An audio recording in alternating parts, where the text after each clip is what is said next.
party people in the house coming through. How excited am I?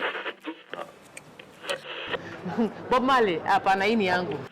We manze tushuti kitu. And pause. We do this. Play. My name is Kalekye Mumo, and I am a woman.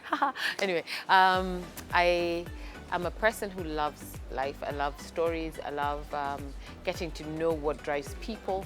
And I'm a person who loves to influence others to be better people. And that I have been so graciously able to do while on a platform that stems from traditional media and now to new media. And so it's an amazing journey. Kalekye Mumo live and uncut! Yes, yes! Okay. For me, radio was something I wanted and knew I wanted from as early as the age of 9. I knew that I wanted to be inside the radio. See, back then we had one channel that was VOK, and I loved the way they would talk. I loved the music. I mean, I grew up with music because my father loves music. So I wanted to be there and I wanted to talk like them. And of course, as a young child, you know, you change. I want to be this, I want to be a lawyer, I want to be... And then I realized, hey, lawyer, iko kusoma, no. But my passion for the music and the stories was always there. And even as I went through school, into campus, actually choosing campus, I wanted to do anything that would get me closer to being on radio. Now, the generation of parents I have were like, those are things for fun times. That is not what we are paying for. Sorry, no, you are not doing that. So I ended up doing a totally different degree, but my passion and heart was still there.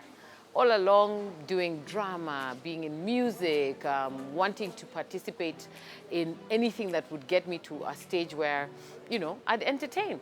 And so after finishing my degree, after working at a Turkish embassy and being bored, I was like, let me go look for what I really want. And that's how the journey began. But I didn't get onto radio until about 5 years after I graduated. So in between that time, I got to work at Homeboys, managing them with the hope that I'd be able to get to the radio stations they were now playing music for. That didn't happen.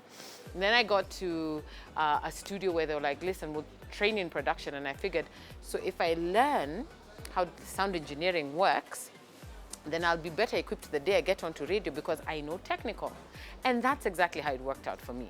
So fast forward to 5 years after that, I get a break, go and do Radio Idols at Capitol, and I win. Yeah, people like my voice. And I'm like, you know, I've been sending demos here for 5 years. What happened? But anyway, and that's how that journey started. So I did know. After 10 years of doing one thing, I felt like there was no more room to grow. I felt like the ceiling. I was getting exhausted of doing the same thing the same way all the time. And I had hit 40.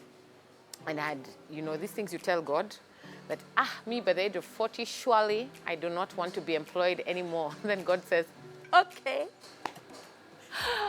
And then you get shocked because he says, here we go. So by the time I was leaving radio, I was 40. And I knew very clearly the transition would be to go to TV because I had dabbled in TV while on radio, doing the Couples Show. And that was a show that was aired on a national station. And it actually gave me a chance to understand how to do TV, you know, have somebody talking in your ear, read a script, plan a script. So that was my first experience. And I thought to myself, I was so good, this should be where I grow. And again, you have mentors, you have people you look up to, right? And I looked at Oprah Winfrey's journey. She started being told she can't, which is where I was. Then she got in, did a marvelous job on the Oprah Winfrey show, but then wanted to transition herself, yeah? She didn't get to do the radio bit, but for me, I felt, let's try this, let's try everything. And it's mostly because when I get tired of something and I'm like, what does that do? I go and do that. The same thing with me trying music because I have a couple of songs out there because I always wanted to do it. And I believe if you want to do it and your heart is passionate about it, do it. Then find out if it's really for you or not. And that's who I am. So to transition from being on TV, doing an amazing show, I learned so much. on the techniques to do good interviewing. And then I learned, yeah, I'm good at asking people questions. Like I could probably ask you guys questions and you'll answer me through the TV, but hey, okay, I won't. I learned that I have a gift, and the gift is to get people to share their story, and that people trust me. And that must be from somewhere, that they can be intimate enough, open enough to feel like we're the only two people in the room and they tell me their story. And so with that in mind, I thought to myself, I really want to create my own content. I want to be in control of the stories that I get to tell. I want to be in control of changing perspectives. And that's how I got to where I am now. It's Kalekye Mumo live and uncut. Kalekye Mumo live and uncut. Kalekye Mumo live and uncut. Fear is definitely something that, was designed by the devil to just, break us down to think that we can't be as great as we were designed to be. And it's going to be there, but then who's in control? Yeah. For me, I believe in God, and I believe that He has a purpose for me, He's called me to do. And when I start getting afraid, it's because that's the devil trying to stop me from fulfilling the purpose I was created for. When I was leaving radio, for example, I was extremely scared. I think every stage, let me be honest, every stage where I left, for example, I left the Turkish embassy, I was like, oh my God. Then I went to Homeboys, and then I was leaving Homeboys to go to the unknown in Karen, in this studio that was so far away for basically peanuts. I was like, hey, you're crazy. But every stage I had those moments, but the crazier it felt, the more I was like, I'm gonna prove this fear thing wrong, right? But leaving KISS after 10 years, that was hard, because you've done something the same way with the same people for so long. What next? And I remember I had a period of time where I was probably this close to depression, because everybody expects that you're gonna be smiling and happy the same way. Everyone expects that you're gonna be spending your money the same way. First of all, the fear of, I do not know where the paycheck is coming from. This is the biggest thing about employment, that you're in a rat race, and you will only know the day that you are not going to expect that money at the end of the month, and you still have to live. And I told myself, tighten up. And tightening up, and your friends don't know that life, they don't know you like that, they know you to be easy.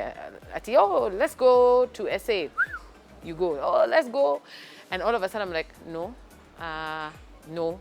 I'm not even going to stay at parties long, and because it's innate that you'll be cautious. So the fear was there. But at the end of the day, this was done. And that's the other thing. I mean, we can go all on about it, but when your heart doesn't feel that you want to be in somewhere or want to do something with someone, for me, my heart, when it says we're done, we'll think about what happens after that, for so long as we're now not in that space of feeling uncomfortable. And so leaving was hard, but then there was a future. There were things that I could do, and content creation was one of them. I remember by the time I left KISS, I had already gone through the biggest journey of my life, which was the weight loss. And having done the weight loss, having done the biggest all-white party this country has seen, people were looking at me for answers. Yeah, they were like, how did you do it? I want to do, and I couldn't answer everybody on social media. And that's when I decided, okay, you know what? Create some content. Put out the me I want, which is really an encouragement to people to always remember that you are the one who holds the power to be the best version of who you want to be. Your laziness, your fear and everything, it's here. You're the one who wakes up and decides, I'm going to do this. Of course, I'd been through weight loss, over and over and over, trying different things. Then you give up, then you what. But this time I had made a decision, and it was my mind. Believe me, if the mind was not engaged, it can refuse to leave the body. So the fact that I had made my mind up, this was what now I decided to share with people. And that was my first step at creating the content. And from the me I want came walk and talk. And in this process of creating content and feeling like, oh, okay, I'm actually good at getting guys to talk to me. This story is actually nice.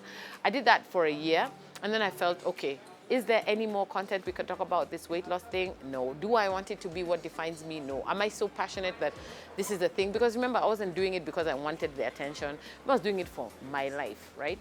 Because I felt as a health situation, where I was, whatever was going on in my life, I needed to do it for me. And that's where people get twisted, yeah? Because I feel like a lot of people today do stuff because they want to be seen. Kalekye does not live her life like that. Most of the time, she's very oblivious of what other people are doing. I do what makes me feel happy. So that content creation journey taught me that you can actually do this, yeah? And of course, in between all that, there are other businesses that I delve in. I started off with a PR company. I felt PR might not be quite my thing, and diversified the company to become now an event creative concept company. So we design concepts for your events, and then we can actually plan them for you, or we can sell you the concept. That's really off the foot of, again, doing the 40 of 40 bash, and everyone's like, how did you do that? And I planned that whole thing pretty much by myself, you know. The idea, the concept, I had it in my head. So that's a business that I do. I have another business which is now 8 years old, which is a salon. But then again, for me, because it's not about what people see, my businesses have to run irrespective of whether Kalekye is in it or not. Kalekye is not the brand that should sell the business. The business should stand on its own, whether I'm there or not. So the day that I'm not there, business as usual. The brand that is Kalekye now is the one that is out here looking to create content and change lives, because that's innately what I am known for. Having gone through radio, having gone through TV, the brand Kalekye Mumo is known for content creation and entertainment. That's the brand that now can take up the new journey in new media. And that's what I'm doing. Yeah, mom and dad are both Kenyan. Yeah, okay. So do you speak any Swahili? Then this happened. Unajua Kiswahili? Kidogo? Say with confidence. Kidogo. So tell me what you know. Say something. Oh, you put me on the spot. Yes, this is Kalekye Mumo live and uncut. We're for on the spot. The decision to do digital was purely on the fact of consumption by the viewers. What are they consuming these days? And look at the majority of the people these days are constantly on their phone. I mean, if my mother in her 70s, God bless her soul, is on WhatsApp and she sends some other messages, sometimes videos, I'm like, Mom, where did you get that? You know, she knows what's trending. I mean, if my mother is on it, everybody's on it. And I really watch a lot at my cousins, my nephews and nieces. They don't really watch TV, and TV remains something in the culture of which we were growing up was TV is for the parents. Why? Because they own it. I remember very well being told, this TV is ours. You, when you buy your own, you can watch what you want. That's how, you know, I come from that generation which brings you up like that. So obviously that means I can't then again now expect people to sit in the same room and watch TV. I don't know about you, but half the time we are not comfortable sitting watching TV with our parents, you know, unless I own the TV or it's in my room or whatever. So most people switch to digital. The fact that digital is available, the fact that there's now Wi-Fi, we're constantly on that. And I found that even with the shows that I had done on TV, we had more people viewing online than there were tuning in to the actual show. So when you think about your consumers, and they're always online. I consume stuff online. That's where I mostly will catch up with a lot of things. I mean, it's no brain teaser that you need to be on digital. And again, as I said, when I watch what Oprah's doing, she's on her own digital platform for a reason. That's such a big brand. Every TV station would buy her content, but she decided that she has to reach people where they are, and that is on digital. That's where I want to be.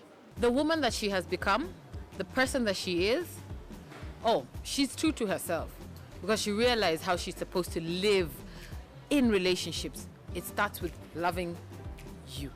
Out there, people want information on other people. This is Kenya, udaku ina rule, wacha tu tuseme tu ukweli. Call my mom, call my brothers, call my sister. Just tell them I love them so much. When I do Kalekye Mumo dares, oh my goodness, it's like it explodes because guys just like seeing you in compromising situations, suffering and screaming. You know, they just enjoy. I mean, the other day we did the border dare, and first there were people like really about it. And I'm like, hey, excuse me, I come from a generation where we wind four wheels all the time, four. The only two were your bicycle. And I can't remember the last time I rode a bicycle. God, I'm in my 40s. What am I doing on a bicycle? So how long have you been doing this thing of carrying people? Doing this job for around 3 years. And umebeba watu kama mimi and bigger than me. Nimebeba watu kama wewe wakiwa na mizigo. Mizigo! Jesus Christ. People enjoy those kind of shows. Obviously, I don't have it all figured out, but I was thinking about what can my brand do more? I kept feeling like my brand is not doing enough being confined in a TV show. Can it do more? And I would have continued to do more and host both, but I felt that one will lose. And hey, when you own your own content, you own your own content. I can sell it back to you. Hello, what you are KTN Munesa Nunua. I can, sell it to Oprah. Oprah, hi, how you doing? We can connect. I mean, there's so many different ways when you own your content. You're more power. I also feel that the one thing that advertisers and people in business are looking to do is reach to these particularly millennials who are looking for this content. Now, the only way to reach them is where they are. Again, the beauty of being on new media is you have numbers now.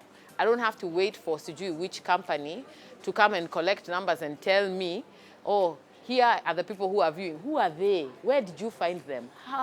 What do you mean that they live here? I don't know. And I think that was one of the hardest things I used to find, especially on radio, where you're told your numbers have dropped and you're like, where? Oh, this song is not a hit.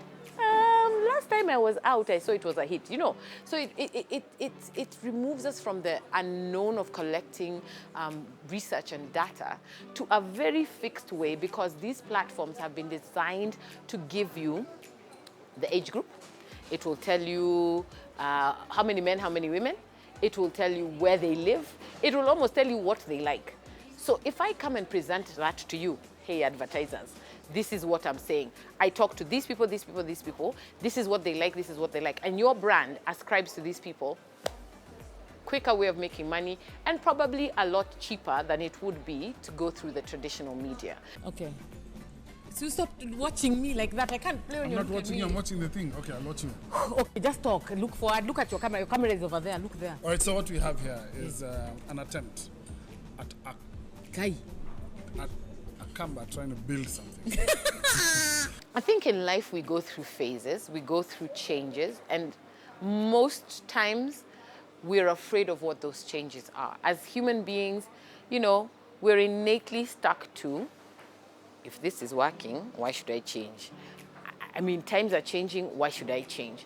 It's a safety mechanism. Now, here's the strangest thing. I am the person who likes conforming to a routine. I am such a routine person. Like, I think God sometimes just plays with me, but I love you, Jesus, it's okay. I think he plays with me a lot and he says, curveball, hua! And then you're left with no choice but to change. Reinventing yourself is more about where do I want to go with this? Where do I see? What's my next phase? And I don't think personally, speaking on my own, I don't do it intentionally. Actually, I don't think I've been very intentional about now I'm going to do, I just feel like, okay, been there, done that, next. I don't think I do it because I want to reinvent that sounds so strategic. Very honest, as God is my witness, I'm not that strategic. I just do things that I love. If I feel this interests me now, and I think it's really working, and it's connecting with my soul, I've prayed about it and I feel, I'm still drawn to this thing, that's the one I'm gonna do. So the reinvention comes with how open-minded are you to the truth that is in your heart. What do you really like? What really makes you tick? And passion is about, trying to get into the thing that makes you happiest. So if I feel like I've been sitting here and I'm doing this show and I'm no longer happy, it's gonna change. I'll throw you a new one. I'll probably go and now start doing, a podcast that is audio-based. I probably will, because that's who I am. I'll probably see that. I could do something with children. you know, because I may feel that's where I need to ascribe because I have nephews and nieces and I can see a gap and I'm like, no, we need to fix this. And that's it, because the best inventions or the best things that are created are those where your heart actually felt, I need to solve this or I need to fix this. This is something that would make other people happy. And then test it among your friends. I think that's the other thing. Test it among about 5-10 of your closest people. See what they think. Do they like it? Do they not? Try it with a few people who are not your closest buddies that you owe. They'll tell you, yes, we love it. Then behind your back, they're like, girl, who's gonna tell her no? You know, you need to be careful who you're trying stuff with. And then if it's keeping you happy, go for it. I'm not afraid. Let me just tell you guys, it is well. I have done the phone call too. Sawa, pick up the phone. Aya, then is it phone? Hello, Irene. I get lots of people writing to me, I want to be like you. I want to do, tell me should I do journalism? I'm not a journalist. I'm an entertainer. Why? Because I was gifted with this thing. I have a gift and I'm able to use the gift to do something great with it, right? Ain't no overnight success. Man, you're going to have to work.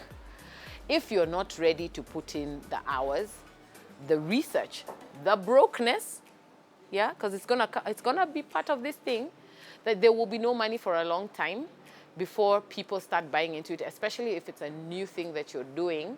People take time to trust. Discipline, yeah, tenacity, great communication. Those are things that you cannot avoid if you want to do. And this is across, whether you're employed, not employed, please, you must be disciplined. And by discipline, I mean work ethic discipline.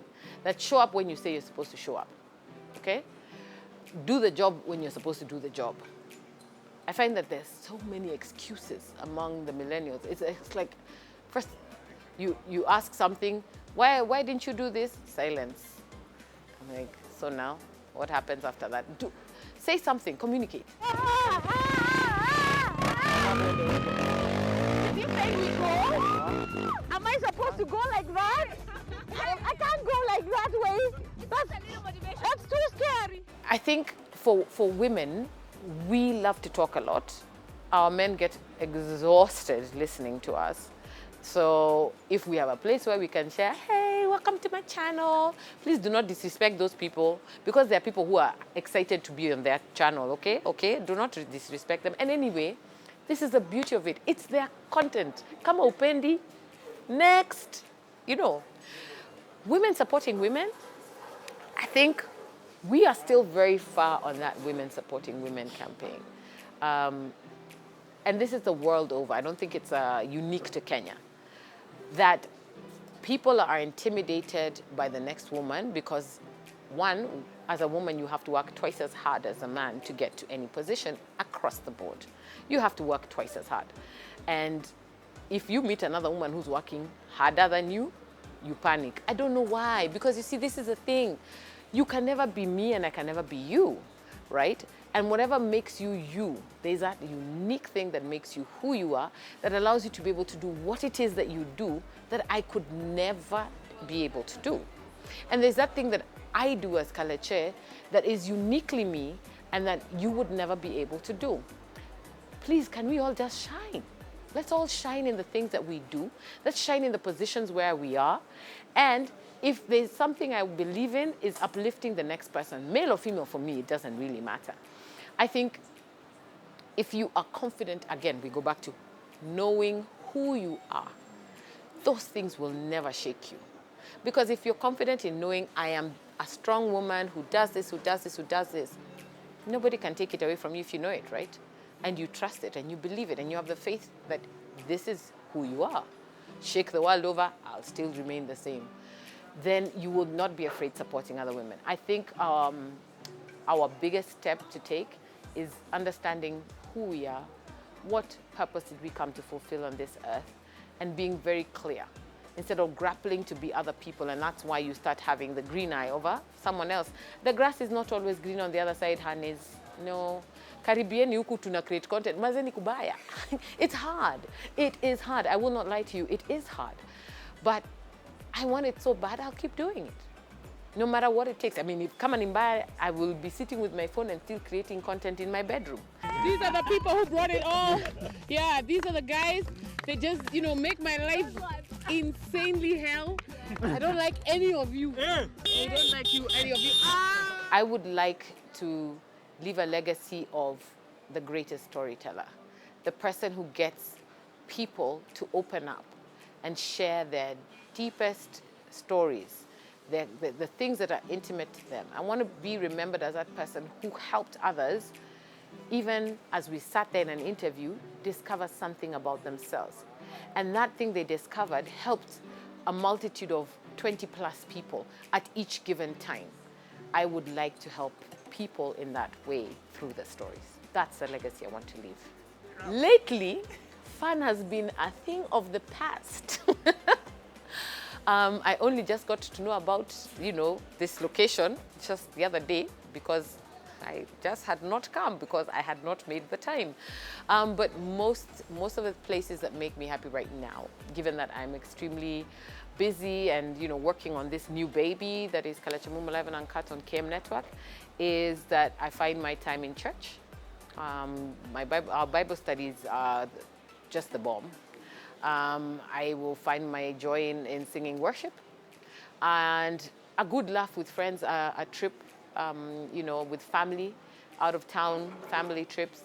When I can get to travel, when it's not, you know, raining stress and I can get out of the country, great. I do like to have good company and good conversation. I think for me, that's the most important thing. You really have to connect with my mind and have great conversation. And we could be anywhere. We don't have to be out. We could be in the living room, but the conversation is so dope. It challenges me to be a better person. And it can be about anything.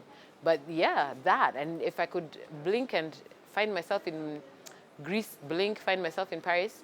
I don't like the plane part, not very much. But if I could blink, Paris, we're here, I'd be very happy, very happy.